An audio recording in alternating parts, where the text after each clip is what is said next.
Hi everyone. So in this video, we're going to learn about a new type of function called a rational function. So we're going to spend a few videos on this topic. This video is going to be basically an introduction to what is a rational function and looking at a few simple examples. And then in the next couple of videos, we'll get a little bit deeper into some of the features of rational functions and how to sketch their graphs.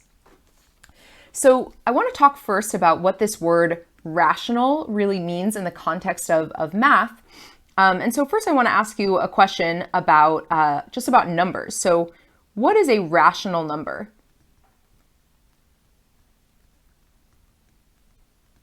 I like to ask this, in in-person classes, and I found that actually most students don't really know what a rational number means. So it really comes down to this word rational, and notice that the word rational contains the word ratio. So a rational number is just kind of a fancy way of saying a fraction. So a rational number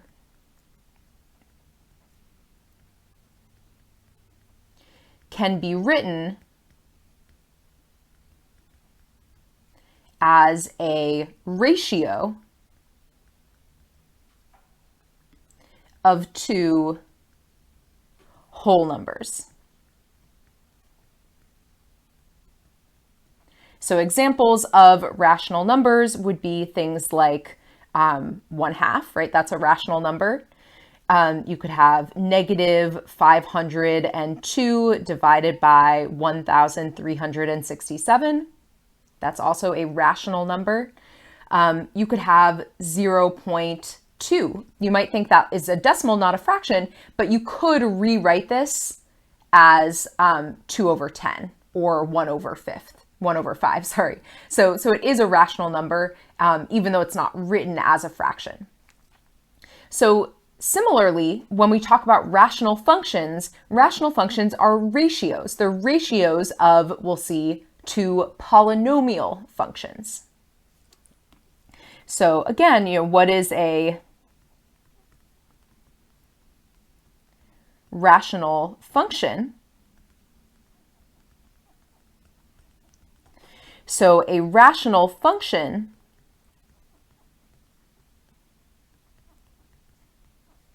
is the ratio of two polynomials. So we've actually already seen rational functions in this class, like towards the beginning of the quarter when we were learning about domains. So let me just write one more kind of thing and then we'll write down some examples. So a rational function is a function that can be written as f of x is equal to p of x over q of x, where p of x and q of x are polynomials. And then this kind of goes without saying because technically a constant function is a type of polynomial, but I just want to add a note that the numerator specifically could be a constant function. You'll see what I mean by that in a second when I write down some examples. Okay, so what are some examples of rational functions? Well, one example would be f of x is equal to x squared plus 1 divided by x squared minus 3x plus 2, right? We have a polynomial in the numerator, we have a polynomial in the denominator. It's a rational function. Another example would be g of x is equal to -3 over x minus 1. So that's an example where the numerator is a constant function, and then the denominator is a polynomial. Remember that linear functions are types of polynomials. H of x, third example, could be 3x cubed minus 4x divided by x to the fourth plus 7x squared minus 1. So what would make something not a rational function? Well, basically you can't have square roots or kind of other types of functions blended in. It just needs to be polynomial over polynomial. So you don't want to see any square roots of x or cube roots of x or anything like that. Okay, so We've already talked about the domain of a rational function in the past. So how do you find in general the domain of a rational function? What needs to be true in order for a rational function to be defined? Well, in order for a rational function to be defined, the denominator cannot be 0, right? That's the thing that makes a rational function become undefined. So the domain of a rational function is all real numbers except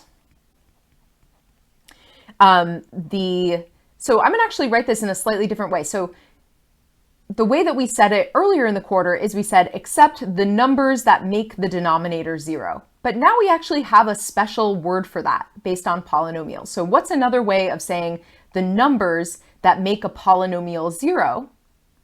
Well, those are called the zeros of the polynomial, right? The zeros of the denominator. So again, this is just a fancy way of saying the numbers that make the denominator 0. Denominator. It's just that because the denominator is a polynomial, we have a special word for it. We can call it the zeros of the denominator. And let me just nudge this picture a little out of the way because I'm not quite ready for it yet. And now my mouse is not turning on. There we go. So what happens when the function is undefined? So this is one of the main ideas we're going to get into, not as much in this video, but definitely in our next video. What does the graph of a rational function look like at these places where it's undefined? Because it can't look nice and smooth, right? Because if a function's undefined, that means that there shouldn't be any, that the function shouldn't exist at that x value, right? Where the function is undefined. So what happens is that, and maybe let me write this as a question, what happens at the x values where a function is undefined? So there's basically two different things that can happen. The function can either have something that's called a vertical asymptote.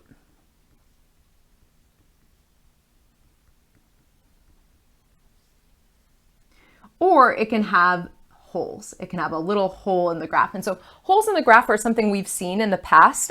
Basically, it's just where the graph has a little blip where it's just undefined at that one point. Vertical asymptotes are a little bit different. I lied. Let me pull this graph up because I think I'll just put it here and then I'll say something else about it under. So this is just to give you a quick visual about, what does the graph of a rational function look like. So this would be the function f of x is equal to x squared minus 1 over x cubed minus x squared minus 2x. That's this function. So as I mentioned, in our next two videos, we're going to really get into how to graph these functions, why they look the way they do. I'm not going to get into that in this video, but what I wanted to point out was just a couple of features of this graph, just so you know what they're called. So see the places where the graph kind of splits apart and kind of one half goes up and one half goes down? So that happens here, right? At x is equal to 0, notice that the function does not have any points at x is equal to 0. And what it does instead is half of it goes up and half of it goes down. And so this is what's called a vertical asymptote.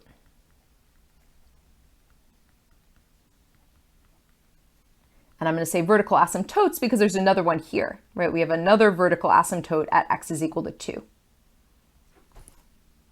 So that's what a vertical asymptote looks like in the graph. It's a place where the function is undefined, but instead of having a hole, the function kind of splits apart and either goes up or down. But notice that it never touches the vertical asymptote, right? It never touches an x value of 0 or an x value of 2. And if you look at this function, it's because the denominator equals 0 when x is equal to 0 or 2. Again, we'll get more into this in the next video, so if you don't totally follow that, don't worry. Right, for now, all I want you to understand is what a vertical asymptote looks like in the graph. And then over here, we have a hole.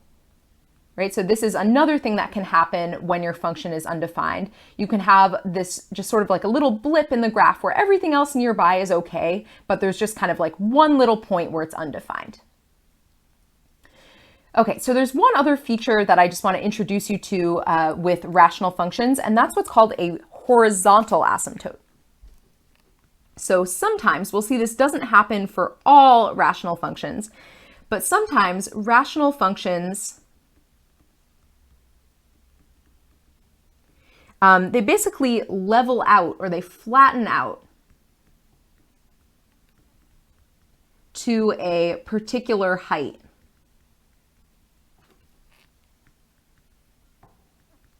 As x gets larger or smaller. So if we look at this graph, notice that as you're plugging in bigger values for x, the graph is kind of like flattening out down to a level of 0. And I didn't get like enough of the graph to really see this happening, but if you were to keep going, the graph would just kind of like flatten out like that, where to the point where it would almost eventually look like a horizontal line. And then we see the same thing happening over here, right? If you were to keep following this side of the graph, it's also flattening out. And so when this happens, this is called a horizontal asymptote.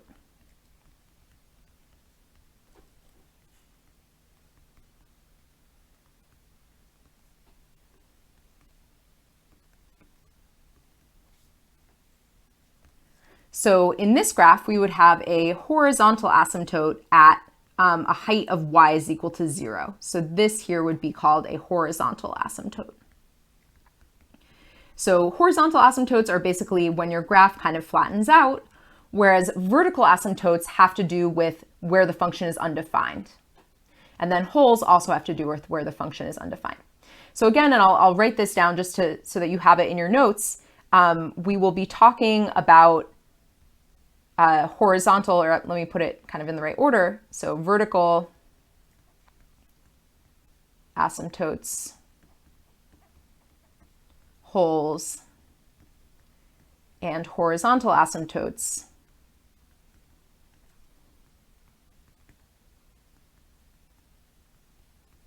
in the next two videos.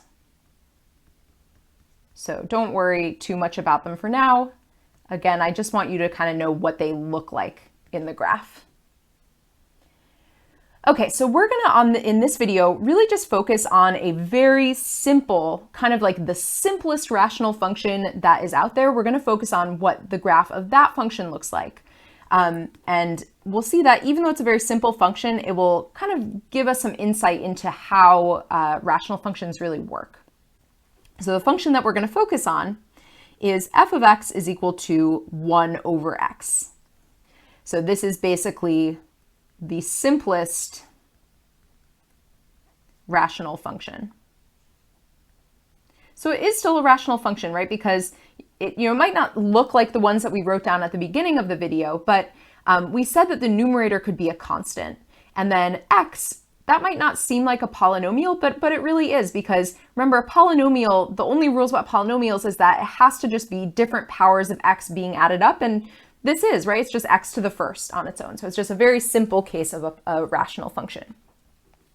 So what I want to do is build up a table of values for this function and use those to sketch the graph so that we can really understand why the graph looks the way it does.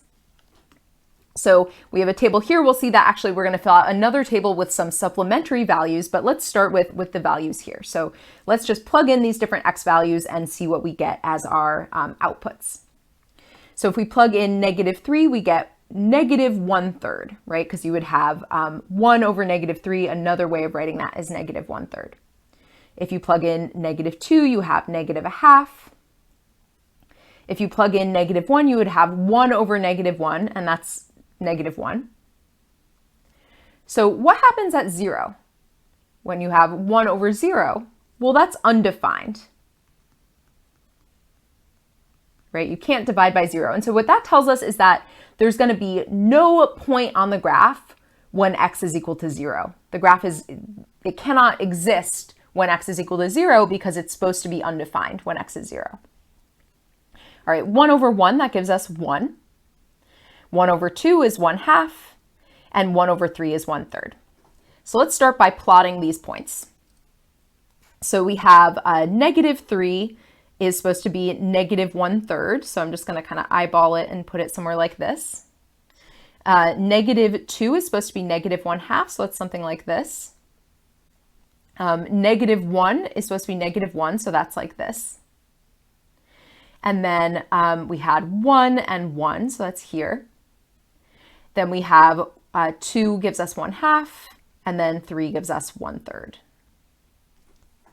So this is definitely not the whole graph, and we're going to talk about how to come up with the rest of it, but here's kind of our starting point. So in a moment, we're going to talk about what goes on in here, because that's really the kind of funny part of this function. But what's going to happen, like where is the graph going to keep going? You know, what if we plugged in 4?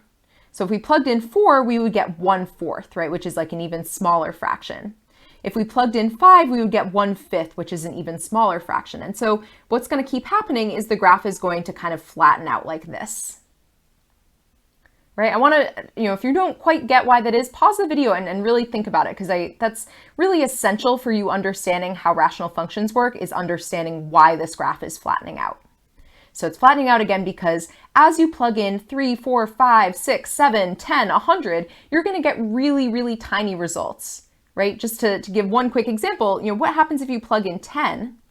You would get 1 over 10.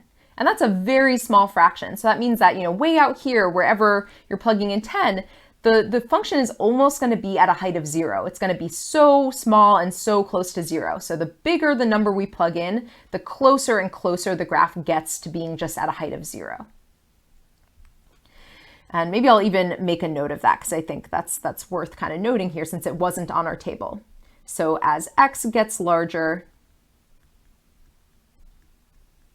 f of x gets closer to 0. And then the same thing happens over here, right? If you plug in -4, well, that would be -1/4. -5 would be -1/5. And so we see the same trend happening. It's just negative in this case. So we can say the same thing over here, right? As x gets smaller,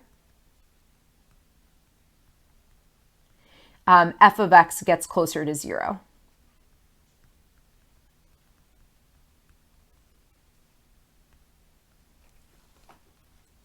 Okay, so now let's talk about what's going on near 0, right? So we know that the function is going to be undefined at 0. And actually, sorry, let me go back one step, because I think it's worth mentioning this now. So, sorry, just going back to what I wrote in green here. So because of what we wrote in green, this tells us that the function has a horizontal asymptote at x is equal to 0, right? Because remember, a horizontal asymptote is what happens when your graph eventually flattens out to a specific x value. And so in this case, we can see that the graph, as we plug in bigger or smaller values for x, the graph is flattening out to a height of 0. So in this case, we would say it has a horizontal asymptote at y is equal to 0, because that's the kind of height that the graph eventually flattens out to. Okay, so now back to what we were talking about here. So I want to focus on what goes on close to 0. So we know that we can't plug 0 into our function, right? Because you would get 1 over 0, which is undefined. But there's nothing wrong with plugging in numbers that are close to 0, right? You could plug in like -1/2 or 1/4 or 0.1 or 0.01, right? Any number that is not 0, you can plug in. And so it doesn't really make sense to leave this whole area blank. And so what we're going to do here is we're going to make a table, fill out a table of values that are close to 0, but not 0. So what happens to f of x when x is close to 0? So I already filled out this table, but I just want to pause for a moment and explain how I kind of pick these values. So let's focus first on these values, because I think it's just a little easier to talk about numbers when they're positive. So what's going on with these numbers? Well, notice that they're ordered from smallest to largest, right? So 1 over 100 is a very, very small fraction. right? It's very close to 0. So with fractions, you can always go back to, when you first learned about fractions, you probably learned about, like a pie or a cake or something. So 1 over 100 would be like you took a pizza, let's say, and you cut it into 100 pieces. 1 over 100 would be like the size of one piece. So that's very, very tiny, right? It's very close to no pizza, basically. Instead, if you took that pizza and cut it into 10 pieces, well, that would still be a pretty tiny piece of pizza, but it would, you could at least have something to eat, whereas 1 over 100 would be like almost nothing.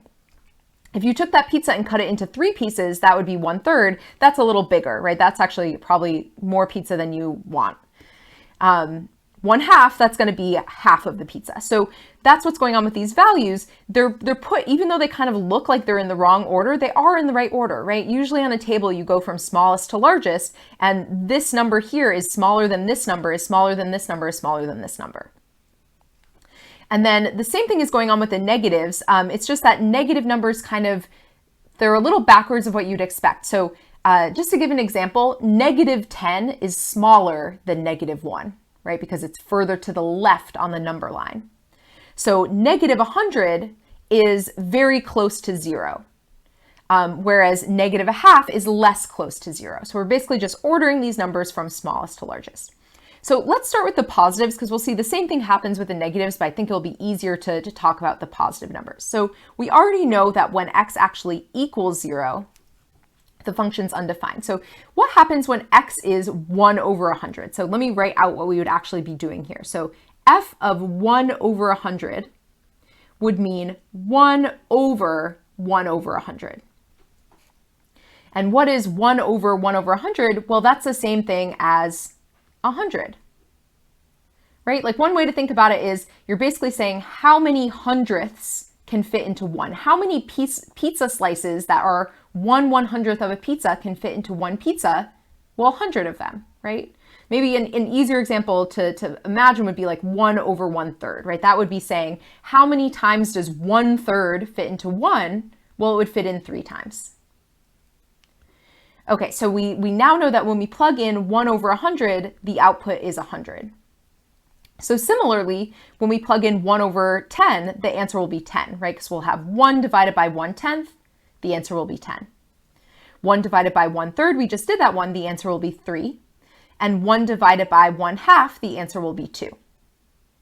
So let's go and put these points in on our graph. So let's start with 1/2. So when x is equal to 1/2, we saw that the output was going to be 2. And so we have a point here. When x is equal to 1/3, we saw that the output was 3, and so that would be here. And so these next ones we're actually not going to be able to fit on our graph. So the next ones are supposed to be 1/10 and 10 and 1/100th and 100. I didn't include enough of the graph for us to actually sketch those, but we can see where the graph is going, right? The closer we get to 0, the higher and higher the outputs are. Right? If you plug in a number that is very close to 0, like 1 over 100, you're going to have a huge output. And so the graph is going to continue to go higher and higher and higher, the bigger the closer to 0 the input is. So let me write that fact down here. So as x gets closer to 0,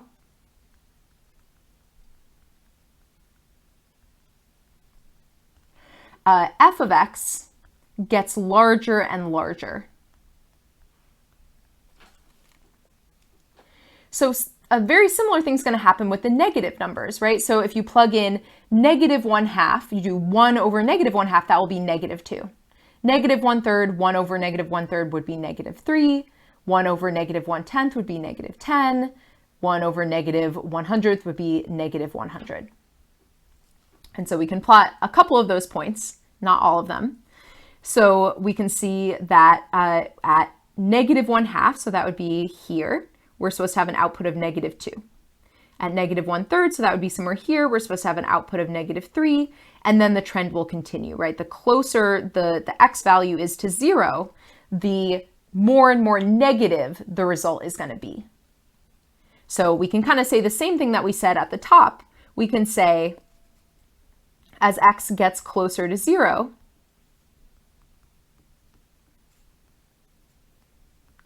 f of x in this case gets smaller, right? It gets, and remember, this is kind of like when we were talking about end behavior. When I say smaller, I mean like negative 100, negative 1,000, negative 1,000,000. Okay, so what does that mean? What kind of a feature is this on our graph? Well, we just talked about this on the last page. This is what's called a vertical asymptote, right? A vertical asymptote is when you have a place where your function is undefined, right? The function is undefined at 0. And additionally, it's not a hole, but it's a place where the graph kind of splits apart. So we have a vertical asymptote at x is equal to 0. So I know this is a lot of new vocabulary, lots going on in this picture, but it's really fundamental for you understanding rational functions to understand the difference between horizontal and vertical asymptotes. So if you don't quite get it, pause and just kind of think about all of this. Make sure you understand, why is the graph, what is it about this function that's making it have this vertical asymptote? Well, it's this idea that plugging in numbers close to 0 gives you really big outputs or really small outputs, depending on whether those inputs are positive or negative. And then why is it that we have this horizontal asymptote? Well, that has to do with the fact that when we plug in bigger and bigger values for x, we get closer and closer to 0 as our outputs. Because, for example, f of 10 is 1/10, right? That's very close to 0. F of 100 is 1 over 100, which is really close to 0. So let me just show you this graph on Desmos, just to really, that way I can kind of zoom out and really show you what this graph looks like. Oops, that's not what I meant to do. Further out. So if I zoom out, notice that we see exactly what we observed, right? We see that when you plug in bigger and bigger x values, the graph is like, it almost just looks like it's a horizontal line at 0. If you really, really zoom in, you can see that it's not quite actually at a height of 0, but it's really close, right? Because, for example, if you plug in 90, 1 over 90 is such a tiny fraction that it almost looks like it's at 0. And then we see the same thing happening in the negative direction. It's flattening out towards 0. And then in terms of the vertical asymptote, we also see the behavior that we saw. So the closer that you plug in a value to 0, the bigger and bigger the outputs are going to be. And so the function just goes up and up and up, but it never actually touches 0. I know it kind of looks like it does, but if you were to really zoom in, you would see that we're never actually achieving an x value of 0 because we can't, right? The function is undefined at x is equal to 0. And so that's why there's no actual part of the graph that touches x is equal to 0. Okay, so what we're going to do for the rest of the video is basically just do transformations of 1 over x. So 1 over x is going to now be added to our list of kind of standard basic functions that I expect you to be familiar with its general shape, because then we can apply transformations and that will kind of open up the door to graphing other rational functions. So right here, oops, I have the graph of 1 over x graphed so that we can kind of refer to it as we do our transformations. So let me just label this. This is f of x is equal to 1 over x. Okay, so first example I want to do is I want to use transformations to graph g of x is equal to 1 over x minus 2 plus 3. So this is going to be very similar to other stuff we have done with transformations. It's just being able to recognize the transformations in the context of a different function. But the rules are still exactly the same, right? So what do we know about transformations? Well, we know that we need to look at whether changes are being made to x or to the function as a whole, and that will tell us whether they're horizontal or vertical. And then we also need to look at what is the thing we're doing. Are we adding or subtracting, in which case it's a shift? Are we negating, in which case it's a reflection? Or are we multiplying, in which case it's a stretch or compression? So in this case, notice that we're subtracting 2 from x.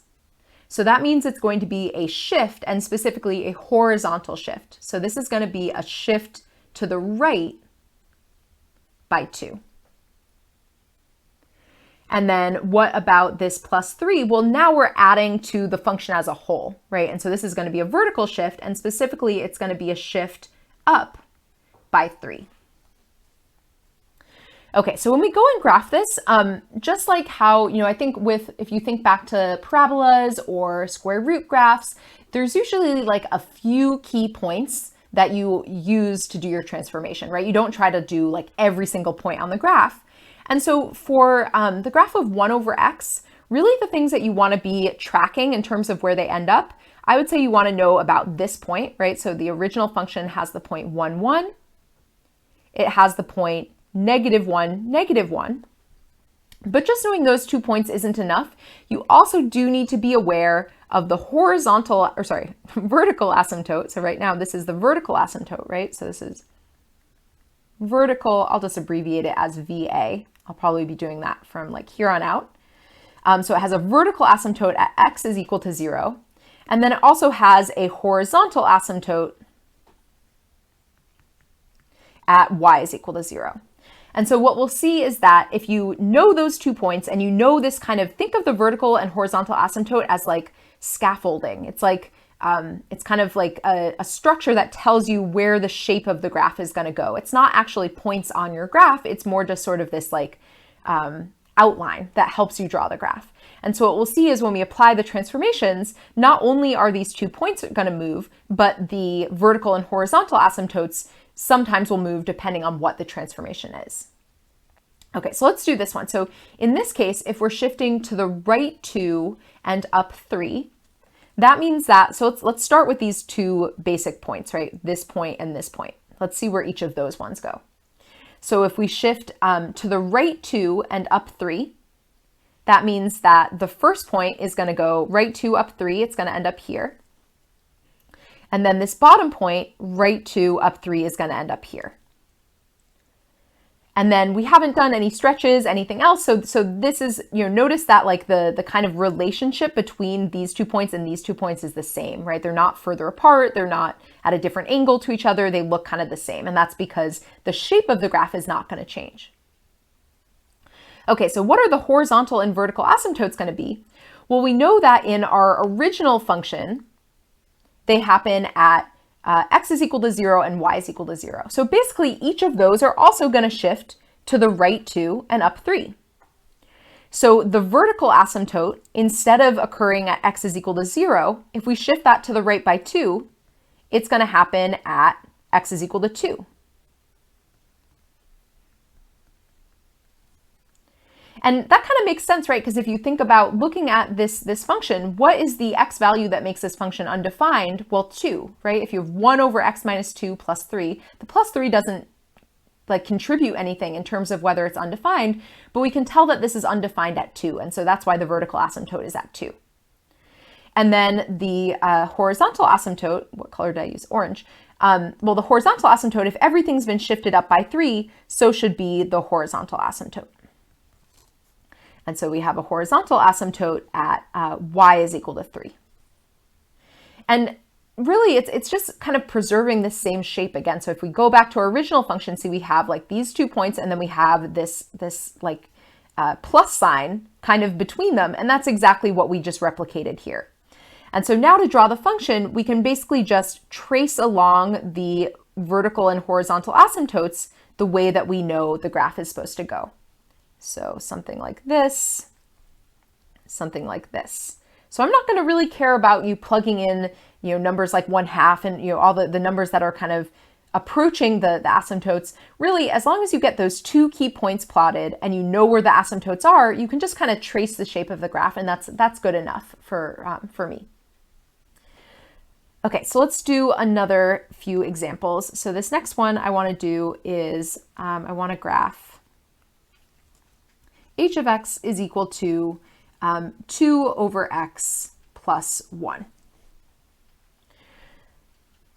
Okay, so what is this 2 over x? And what kind of transformation is that? Well, 2 over x, another way of writing that would be 2 times 1 over x. And so we're doing multiplication, right? And what are we multiplying? Are we multiplying x or kind of the function as a whole?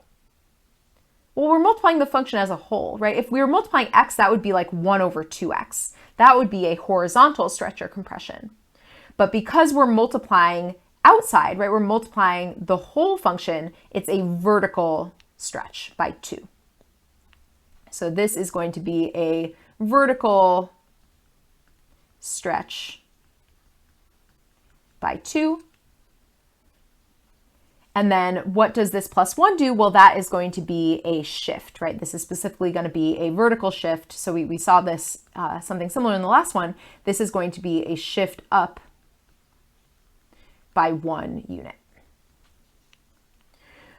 Okay, so what is our new graph going to look like? Well, let's start by doing the two kind of key points. So remember, on our original function, we had a point here and a point here. And so these points are going to get stretched by 2 and shifted up by 1. So one thing that's important to remember is that with vertical stretches and shifts, you always want to apply the stretch first because of order of operations. And so we're first going to multiply each of these by 2. So if we multiply the y coordinate by 2, we get a point here and we get a point here, right? That would be if we just did the vertical stretch. But then we're supposed to also shift up by 1. So what does it look like to shift these up by 1? Well, this top point is going to end up here, right? So we multiplied it by 2, then we added 1. And the bottom point is actually going to end up where it started. It's going to end up here. Okay, so now how do we go about figuring out what our asymptotes are? Well, think about symmetry, right? So if you look at the original function, the horizontal and vertical asymptotes, they're basically halfway in between those two key points. And that's always going to be true. You're never going to have a transformation that's going to like stretch only half of the graph or shift only half of the graph. It's all going as one piece. So you're always going to retain some sense of symmetry in the middle. And so when we're finding, let's start with the vertical asymptote. Well, what would be halfway between these 2 points horizontally? Well, it would still be at 0, right? So the vertical asymptote is still going to be at 0 because that's still halfway in between these two. And then what about the horizontal asymptote? So what would be halfway between these points vertically? Well, that would be now at 1, right? At y is equal to 1 would be, y is equal to 1 would be like halfway between them. So I know it's a little funny because there's not exactly the same symmetry we saw in the original one, but notice that the way I'm drawing it, it's still true that the blue line, the vertical asymptote, is halfway between the 2 points. And then the orange line is also halfway between the 2 points. It's just that the halfway is a different measurement in each direction. But still, the relationship between the points and the asymptotes is still the same for both. And so from here, we just draw the graph to kind of trace along the asymptotes.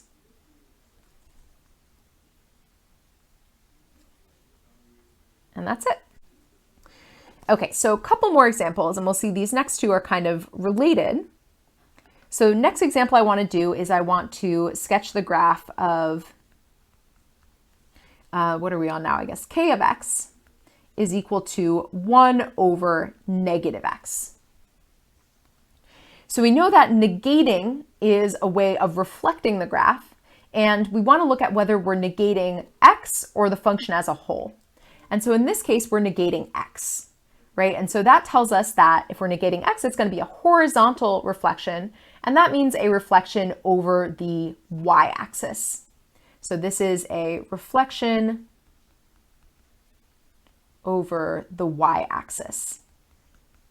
I know there's a lot of things in this video that I think maybe feel a little backwards. Horizontal over the y-axis, it's because just picture, make a motion of your hand of flipping something horizontally, it's going to go over the y-axis, right? So let's sketch our graph. So our original function we know has points here and here. And so if we reflect those points over the y-axis, well, this point, the first one, is going to end up here, and then the second one's going to end up here, right? So I'm just reflecting this way, reflect over the y-axis. So here's our new 2 key points. And then the asymptotes are actually going to stay in the same place, right? Because just kind of using that symmetry, we see that halfway between the 2 points in this direction, we get our vertical asymptote that's still at x is equal to 0. And then halfway between the points in this direction, we still get our horizontal asymptote at y is equal to 0. And so then we can just kind of follow the shape of the graph to follow, oops, that was not so good, to go along with the asymptotes. And we see that it looks like this. Okay, so next let's do the following. So let's graph L of x is equal to negative 1 over x. So now the negative sign is outside of the function. So if the negative sign is applied to the whole function, well, that means it's a vertical transformation. So that means that it's a reflection over the x-axis, right? Because a vertical reflection means you're reflecting it over the x-axis. So let me put in those two original points again. So usually we have points here and here. So this time we're reflecting them over the x-axis. And so that means that the top point is going to end up here and the bottom point is going to end up here. And so once again, because of the symmetry, we're still going to have the same vertical asymptote. And we're still going to have the same horizontal asymptote.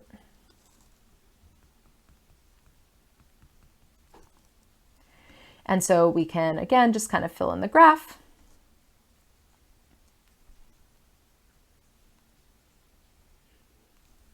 And so notice that if we look at the graph that we did here and the graph that we did here, they're actually the same, right? But they are, the way that we got them was different, right? In the first one, we achieved it by reflecting over the y-axis. So we reflected this way. So we took our original graph, this purple graph, and we reflected it this way.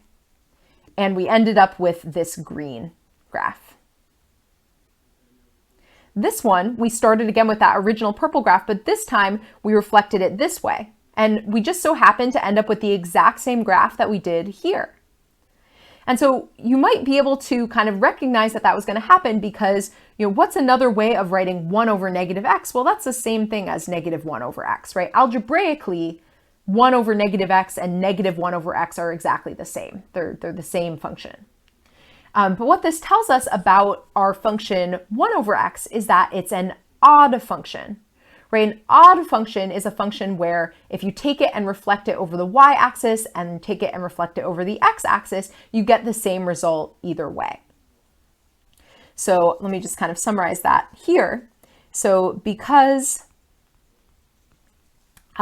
reflecting f of x is equal to 1 over x about the y or x axis results in the same graph.